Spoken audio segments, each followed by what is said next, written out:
Chapter 23, The Reverend. Zip back in time just a few weeks. We zoom in on the large white church at the center of North Broadacre and watch a scene unfold through the window of one particular office. Reverend Terry Cleghorn worked quickly to accomplish the tasks remaining on his schedule before the big meeting this afternoon. Though he'd never be overheard complaining about his workload, he was always irked by those who thought the head pastor's entire output consisted of delivering a single half-hour sermon on Sunday. And what did he do the rest of the week? Most of the parishioners probably thought he spent his time reading the Bible and praying for divine guidance. While he did those things too, Reverend Cleghorn knew that most people had no conception of how much time was required to keep a church running, and though one of the church's missions was charity, it had to work as a business too. There were bills to be paid, staff squabbles to settle, collection goals to set and strive for, not to mention all the standard pastoral work, attending church dinners, presiding over funerals and baptisms, calling on the sick and the hurting. Most weeks he worked 80 to 100 hours all told.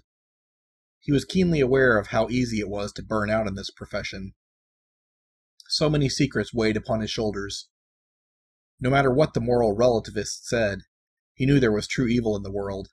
He'd seen it. Demons that would jump at the slightest opportunity to prey upon his flock.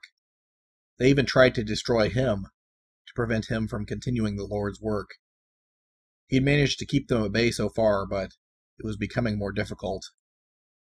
The majority of new pastors lasted 4 to 5 years tops. Reverend Cleghorn had been doing this for 23. He spun the dial to open a safe on the floor behind his desk and counted out a stack of bills in 20s, 10s, and 5s. They went into a plain white envelope.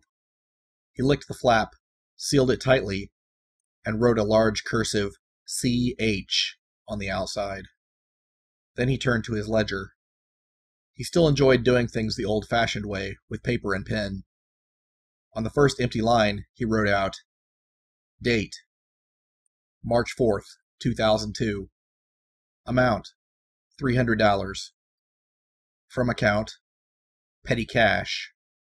Recipient, Christian Help Fund. Then he walked the envelope into the outer office pool where his assistant Janet would know how it should be routed. There was Robert Hackett, early as always, sitting back in one of the plush chairs, doodling on the back of a magazine.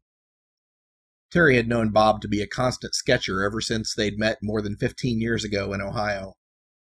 It was how he extracted the thoughts bouncing around in his brain. Occasionally, he'd draw ideas for buildings, floor plans, elevations, and the like. More often, he'd create intricate but abstract geometric patterns of expanding forms, shaded cubes, or trees with scribbled foliage. "Bob," Terry called out, "ready when you are." He handed the envelope to Janet and clapped his friend on the back. Robert followed Terry back into the head pastor's office. "I really appreciate you taking the time. I know how busy you've been lately." Nothing I can't handle, with a little help from the Lord." "How's Elizabeth holding up, with you being gone so much?" Lizzie's great. She's really been my rock. Can you believe that Charlie's about to start high school?" Robert shook his head. "I remember when Wisteria used to babysit him." "So what's on your mind?" Robert made a steeple of his fingertips. "You used to tell me about your political aspirations. Do you still feel that way? Because now is the time." Reverend Cleghorn sat back heavily in his executive chair. "I don't know, Bob. It's been a long time since I gave it any serious consideration. And my church, it's really taking off. We're already in the planning phases to plant another one in the city, down on the south side." "The city needs you, Terry. The church is fantastic, but you really want to make a difference? Think about how many people you could reach as the mayor." "Mayor?" "I always imagined starting out a little smaller and working my way up, getting some experience along the way." "Mayor Moon didn't have any government experience when he started either. It wouldn't be that much different than your church. You jump in, learn as you go, delegate whatever you can't do yourself." Reverend Cleghorn leaned back and stared at the ceiling tiles, nodding. Look, the only other candidate is a kid. Isn't it a little late to get started on this? I don't have a campaign fund. I'd have to find out how to get on the ballot. I'll help you. The ballot's no problem. You need 2,000 signatures, and the deadline isn't for another 2 months. Robert opened his portfolio and passed a sheet across the desk. Send this around the congregation. I'll canvass North Broadacre. Easy. The Reverend looked over the signature form. Who's the kid? He asked. Brock DeKalb. He was in my office once on a historic preservation kick. I'm not entirely sure, but I think he's the one who got my demolition project tied up in the courts. They won't let you clear buildings for the second phase development? Robert nodded. The city's lawyers put a stay on everything while they look for reasons to litigate. It's a formality. I know there's nothing, they know there's nothing. We'll get it done eventually. It's just irritating. What do you know about Mr. DeKalb? Not much. He's friends with my daughter, though. She'll be back in a few weeks for spring break, and I think I might be able to find out more from her. What about you? Why don't you run? I never really pictured myself as a politician. People know my name, but they don't know much about me. You've been out in the community. You have relationships with individuals. Besides, I don't have that great Sunday morning voice to wow the crowds and get people fired up. Well, I appreciate that, but I don't know. That's only part of the job. I don't have any experience with the legislative side of things. And for a whole city? Reverend Cleghorn exhaled forcefully. I'll help you. I'll advise as needed. I guess you'd be able to point me in the right direction on infrastructure. Electricity, roads, sewage improvements. Freeing businesses and developers from oppressive regulations, Robert said. And I'd handle the social side of things. The ethical and moral issues that might come up. You already know what needs to be done. I've heard your ideas. You'll be the true heart of the community. And its conscience. Reverend Cleghorn ran fingers through his thick black hair and sighed. Did you know that the city passed an ordinance prohibiting religious gatherings in residential areas? I did not. Church in Broadacre was meeting at the pastor's house every Wednesday night for some reason. They weren't hurting anybody, but the residents complained about all the cars, and when the city got wind of it, they shut it down, told them they couldn't gather without a permit.